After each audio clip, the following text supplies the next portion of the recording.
नमस्कार, स्वागत है दोस्तों। बड़ी खबरों में इस समय के मुख्य समाचार आप लोगों के लिए लेकर आए हैं। जी हां, हरियाणा में हो गया बड़ा खेल। क्या ईवीएम से छेड़छाड़, कांग्रेस लगा रही है बड़े आरोप। रुझानों में कांग्रेस को मिल चुका था प्रचंड बहुमत, लेकिन जैसे ही खुली ईवीएम खेल पलट गया। क्या कुछ अपडेट है दोस्तों, जानिए। दोस्तों सबसे पहले और बड़ी खबर बताते चले, सोशल मीडिया पे हैशटैग हरियाणा इलेक्शन रिजल्ट जबरदस्त तरीके से ट्रेंड कर रहा है। यहाँ पे सोशल मीडिया यूजर्स कमेंट करते आ रहे हैं दोस्तों, कर दी ना ईवीएम से छेड़छाड़, दिखा दिया अपना असली रंग। दोस्तों जब तक बैलेट से गिनती हुई कांग्रेस को प्रचंड बहुमत मिला, जैसे ही एक एक करके ईवीएम खुलती गई और यहाँ पे कांग्रेस का बहुमत बीजेपी के पास पहुंच गया। आपको बताते चले दोस्तों कि आर के यहाँ पे बॉलीवुड एक्टर हैं, इन्होंने यहाँ पे ट्वीट करते हुए कहा, ईवीएम को लेकर इन्होंने सवाल उठाया कि जब हरियाणा में बीजेपी को किसी ने वोट किया ही नहीं, ज्यादा वोट किया ही नहीं, तो बीजेपी आखिर कैसे जीत रही है। पूरा का पूरा खेल चुनाव आयोग का है। यहाँ पे ये कांग्रेस पार्टी के और विपक्षी दलों के नेता समझ नहीं पा रहे हैं, पूरा खेल चुनाव आयोग ने रचा है। बीजेपी को तब तक कोई नहीं हरा सकता जब तक कि ईवीएम से वोटिंग होती रहेगी। दोस्तों 64 के आंकड़े को पार कर चुकी थी कांग्रेस, लेकिन अब यहाँ पे 35 पे आंकड़ा आके रुक गया है। आपको बताते चलें, यहाँ पे क्या एक्स्ट्रा वोट ईवीएम में डाले गए हैं, ईवीएम बदली गई हैं, क्योंकि कुछ ही घंटों में ये खेल कर दिया गया। उधर कांग्रेस जश्न में डूब गई कि सरकार बन गई। बैलेट में ही दोस्तों रुझानों में सरकार बन गई और ईवीएम खुली तो खेल हो गया। सोशल मीडिया पर काफी सक्रिय रहने वाले हंसराज मीना ने भी ट्वीट किया। जी हाँ, हंसराज मीना का ट्वीट आया, हैशटैग बैन ईवीएम लिख के इन्होंने ट्वीट किया है। ईवीएम हटाओ, लोकतंत्र बचाओ। उन्होंने कहा कि ये बात तो मैं आज से नहीं, पिछले 10 सालों से बोल रहा हूँ। इनकी जीत का राज ईवीएम है। दोस्तों दूसरी तरफ पंखुड़ी पाठक ने कहा कि हरियाणा से खबर है कांग्रेस ज्यादा सीटों पर आगे है, लेकिन चुनाव आयोग की वेबसाइट अपडेट ही नहीं हो रही है। जी हाँ दोस्तों, चुनाव आयोग ने अपनी वेबसाइट पे डेटा अपडेट करना रोक दिया है। यहाँ तक कि गोदी मीडिया जो आंकड़े दिखा रही है वह अब अपने रिपोर्टरों के नहीं बल्कि चुनाव आयोग की वेबसाइट से लेकर ही दिखा रही है। अभी तक इनके रिपोर्टर मौजूद होते थे दोस्तों, मतगणना स्थल पे वह जानकारी देते थे, इनका डेटा चुनाव आयोग से आगे चलता था, लेकिन अब इन्होंने भी आंकड़े रोक दिए हैं। चुनाव आयोग के साथ ही यह भी आंकड़े दिखा रहे हैं। कहां से आदेश आया है, ये सवाल उठाया पंखुड़ी पाठक ने। दोस्तों देख सकते हैं, क्लोज चुनाव का परसेप्शन बनाने के लिए ये सब किया जा रहा है कि बड़ा नजदीक का कांटे का मुकाबला है। वोट परसेंटेज में भी कांग्रेस आगे है, फिर यहाँ पे सीटों में तब्दील क्यों नहीं हो रहा।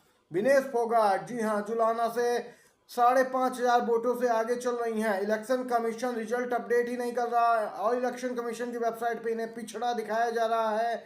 जी हाँ दोस्तों देख सकते हैं, पंखुड़ी पाठक ने ही ट्वीट किया है कि महिला विरोधी तत्वों की खुशी रिजल्ट अपडेट होते ही मिट्टी में मिल जाएगी। स्पष्ट तौर पे दोस्तों नतीजे तो बदला नहीं सकते हैं, लेकिन कुछ समय ये लोग हेर फेर की कोशिश जरूर कर सकते हैं, कहना है कांग्रेस पार्टी का।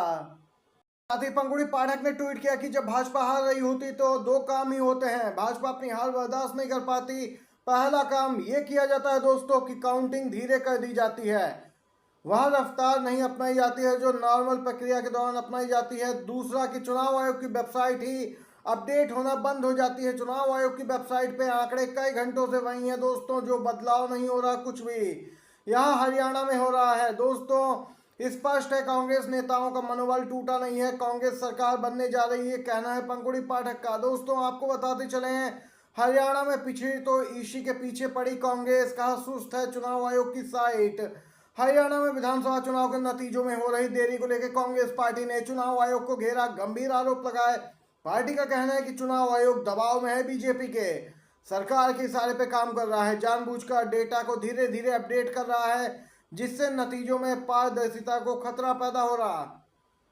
कांग्रेस नेताओं महासचिव जयराम रमेश ने कहा कि चुनाव आयोग की वेबसाइट पर चुनावी रुझानों को जानबूझकर धीमी गति से साझा किया जा रहा, इससे यह आशंका व्यक्त की जा रही है कि भाजपा प्रशासन पर दबाव बनाने की कोशिश कर रही है। दोस्तों प्रक्रिया मतदाताओं के अधिकारों का हनन कर रही है। चुनाव आयोग पर सवाल उठाया कांग्रेस का और कहा कि चुनाव की प्रक्रिया विश्वसनीयता को प्रभावित कर रही है। देख सकते हैं किस प्रकार से चुनाव आयोग मिली भगत है बीजेपी के साथ। दूसरी तरफ कांग्रेस की नेता प्रवक्ता सुप्रिया सिंह ने बोली हैं ये ट्रेंड बदलेगा। दोस्तों कांग्रेस नेता सुप्रिया सिंह ने तो यहाँ पे जोरदार तरीके से हमलावर दिखी बीजेपी चुनाव आयोग पे। उन्होंने राय व्यक्त की और कहा कि यह ट्रेंड बदलेगा, चुनाव आयोग वेबसाइट ही अपडेट नहीं कर रहा, यहीं पे दोस्तों सबसे बड़ा खेल किया जा रहा है।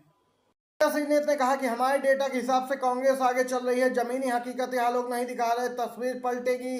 कांग्रेस नेता पवन खेड़ा ने भी कहा कि हम अपने एजेंटों से अपील करते हैं कि अपने अपने पोलिंग सेंटर्स पे डटे रहें। पवन खेड़ा ने कहा कि ऐसा पहली बार हो रहा है कि चैनल अपने रिपोर्टरों के आंकड़े नहीं बल्कि चुनाव आयोग के आंकड़े दिखा रहे हैं।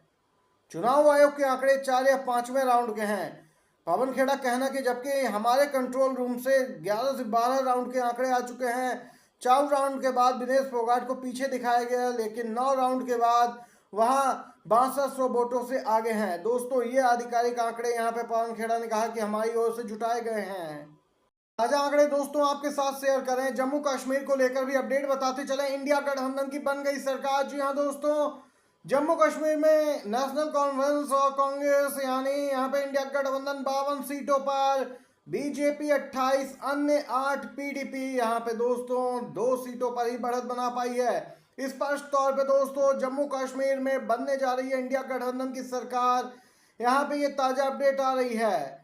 दोस्तों आपको बताते चले नौशेरा से नेशनल कॉन्फ्रेंस के सुरेंद्र चौधरी 11,000 वोटों से आगे हैं। वहीं वैष्णो देवी विधानसभा सीट से बीजेपी पार्टी के उम्मीदवार 2,000 वोटों से आगे चल रहे हैं। कांग्रेस यहां पे बहुमत का आंकड़ा पार कर चुकी है। दोस्तों इंडिया गठबंधन की सरकार जम्मू कश्मीर में देखने को मिलेगी। ये ताजा अपडेट निकल के आई है, लेकिन असली खेल तो हरियाणा में किया जा रहा है। जी हाँ, क्योंकि राजनीतिक लिहाज से काफी अहम हो जाता है। दिल्ली के नजदीक भी है हरियाणा, इसीलिए हरियाणा को लेकर बड़ा खेल करने की तैयारी में चुनाव आयोग के साथ बीजेपी, कहना है कांग्रेस का। दोस्तों बताते चले गांदेरबल से पूर्व सीएम उमर अब्दुल्ला 6,000 वोटों से आगे। बिजबहरा से मुफ्ती मोहम्मद की बेटी ने हार मानी। जी हां दोस्तों, पहली बार चुनावी मैदान में उतरी और इनकी हार हुई है जम्मू कश्मीर में। ये ताजा अपडेट आप सभी को बताते चले। वहीं बीजेपी के वैष्णो देवी से बलदेव शर्मा 2,500 वोटों से अब आगे हो गए हैं। दोस्तों यहाँ पे आपको बताते चले पीडीपी को इस बार मन मुताबिक सीटें नहीं मिलती दिख रही हैं। पीडीपी का एक तरीके से सफाया हो गया है, अलग से चुनावी मैदान में उतरी थी इंडिया गठबंधन का हिस्सा होने के बावजूद, और देख सकते हैं खामियाजा भुगतना पड़ा है। मात्र 2 सीटें ही हाथ लगती दिख रही हैं। बीजेपी के पूर्व सहयोगी हरियाणा से जेजेपी के दुष्यंत चौटाला अपनी सीट भी नहीं बचा पाए, नाक भी नहीं बचा सके। दुष्यंत चौटाला ज्यादातर उम्मीदवारों की जमानत जब्त, खुद 6वें नंबर पर। जी हाँ दोस्तों, यहाँ पे इन्होंने गठबंधन किया था आजाद समाज पार्टी से और हार हुई है जेजेपी की। ये ताजा अपडेट निकल के आई दोस्तों। सभी बड़ी खबरें थी अब तक के मुख्य समाचार थे। वीडियो अच्छा लगा हो आपको तो लाइक कीजिएगा, शेयर कीजिएगा अपने सभी दोस्तों के साथ।